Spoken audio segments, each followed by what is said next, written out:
you say? Mfowethu khona insizwe engeke ngakhuluma ngayo la imentor yami ngakhuluma ngayo ukuthi yake yashaya presentation nebillionaire lensizwe mfethu khona iadvice yanginika yona Vuma mfethu uzosikhumbula leso story ngiqala nqa ungena emsebenzini lensizwe yathi kumina Thulane you must be an iron fist in a velvet glove, you know. An iron fist in a velvet glove. Yeah, iba isibhakela sensimbi kwiglove ebukeka ongazuthi nje indwangu ejwayelekile. And mfethu this thing yangithatha 5 years ukuunderstanda ukuthi yayithini lensizwe. Khona abantu namhlanje mfethu ngicabanga ukuthi bazoyi-understanda lento ukuthi imotivation yanamhlanje izobe ibheke kubantu abambalwa kuthiwa kuwe iba an iron fist in a velvet glove. Uma ubukeka abantu bekubuka fanele bakubuka ngazuthi ordinary but ngaphakathi kube ukuthi mfethu ukherishe lento mfethu ukuba insimbi.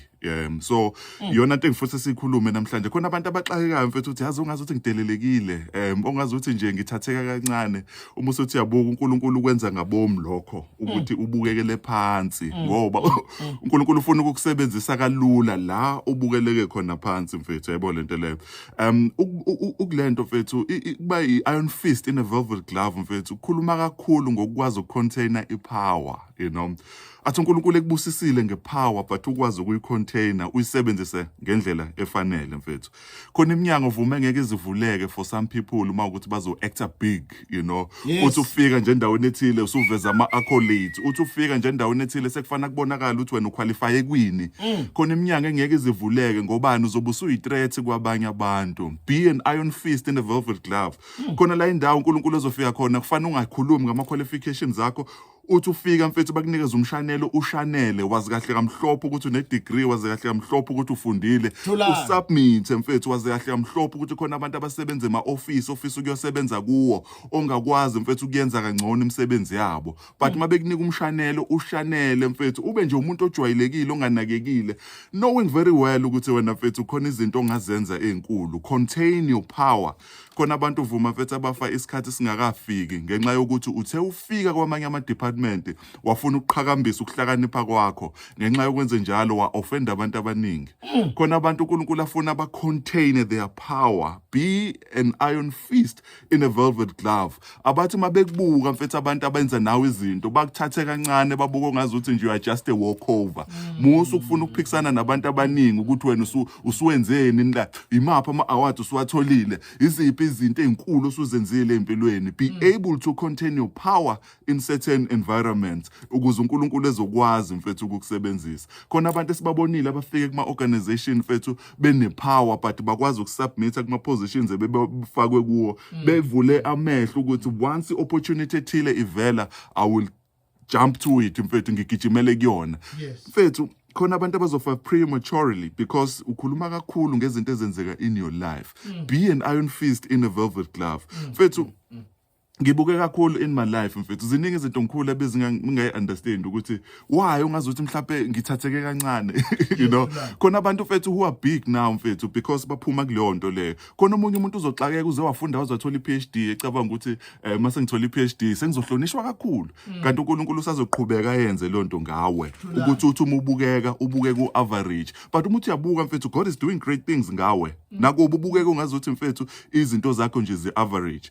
Ngisalapho mfethu ngifuna ukukhuluma nabanye abantu khona nje umuntu osemshadweni manje zonke izinto zakhe zimhambela kahle uno-husband ogrand nengane yonke into but uma uthi uyabuka there was a time in your life la ungathi wabukeleka phansi mfethu yabo wawuthi uhamba nabangani bakho mfethu kushelwe bonke abantu around you but wena uthola ukuthi awushelwe. uNkulunkulu was covering you ngento ethile ukuthi kufanele ubukekele phansi ukuze ngizoku-asharisha to where you need to be.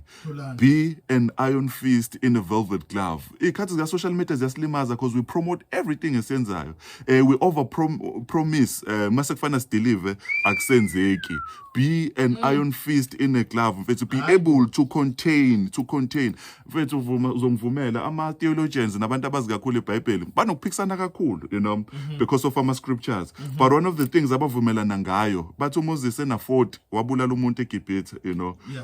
Kuyena wekunalento ukuthi mina sengiready manje uNkulunkulu angangisebenzisa ukuthi ngikhulule abantwana bakwa-Israel and then wabulala umuntu wabaleka eGibhithe mfethu wazohlala ehlane, you know. 40 years later wafika kuyena uNkulunkulu esethi hayi ndoda sengiready ukukusebenzisa, you know. Uma usayifila mfethu ubona ngathi wena you have a power, wena you are an iron fist ekufana ivele. Yeah. You are able to do things. uNkulunkulu uyakuyekelele. You need to be able to cushion yourself ube kwi-velvet. Abantu mabethi mabekubuka bakubuka mfethu ongazuthi ordinary kanti you know ukuthi when I strike I break walls, but while you do that you know ukuthi you don't gonna go around utshena wonke umuntu ukuthi uba what are you capable of. 40 years later uMoses esena 8 uyithatha kancane akasayibona ongazuthi use-capable. uNkulunkulu uyafika. There are certain people uNkulunkulu afuna ukubasebenzisa besayibukela phansi. Why? It's not because you don't have what it takes to conquer, but Yes. you need to have that thing kuwena ukuthi awuhambe utshena wonke umuntu ukuthi wena yini okwazi ukuyenza. So zonke izinto ebengifuna ukukhuluma ngazo sengiconclude mfethu kulento because ngifuna ibefitshane imeshedi yanamhlanje. uSantu mfethu wabhala incwadi The Art of War. Abantu abaningi bayikhotha kakhulu le ncwadi. Enye izinto abayikhulumayo kule ncwadi yakho ukuthi you need to be able to appear weak when you are strong. Ukuze ukwazi ukunqoba ezinye izimpi, be able to appear weak when you are strong. Khona abantu kuzofana ubebuthaka kubona baze bakuyeke bangakuselect makuselectwa ngoba uvese uappearisha weak. uNkulunkulu uyayifuna le nto kubantwana bakhe ukuthi uappearishe weak ukuze ukwazi ukuthi mfethu ezokusebenzisa ngendlela efanele. Khona abantu mfethu abafe early kuma organizations ngenxa ukuthi bathe befika bafuna ukuprovela wonke umuntu ukuthi bahlakaniphe kanjani. Kanti khona la kuzofana makuthiwa wena uyiclerk wenza umsebenzi obclerk uwabona ama-mistakes kwamanye ama-organizations kwamanye ama-departments kodwa ungakhulumi ngawo. Thula ufocus kulento abakunikeze yona up until you are promoted. Khona abantu abathi mabenikezwe ama-positions kudideke wonke umuntu uthi awulona nje besingazi nokuthi uqualified yabo. Ngisalapho vuma khona abantu abangilalele njengamanje kufana bayazi lento ukuthi ungakwazi ukufunda mfethu usebenza kwi-organization without telling everyone kuma corridors ukuthi uyafunda. Yes, kufana ukwazi ukucontainer your power, be an iron fist in a glove. Ngikhule nginjalo, that's why ngibuye ngibe it's uneasy for me mase ngithola lento engayicishe ngibize ngefame because abantu abaningi I write books, I speak on radio now, but ngokwendalo ngumuntu ufana athatheke kancane mase ngistrike abathi hayibo where is this guy uphumaphi because you are an iron fist. Mabekubuka in the crowd akakukhomba umuntu akuthathe kancane, but when you speak noma when you do something akuvela ukuthi hayibo this guy when you strike be an iron fist, contain your power.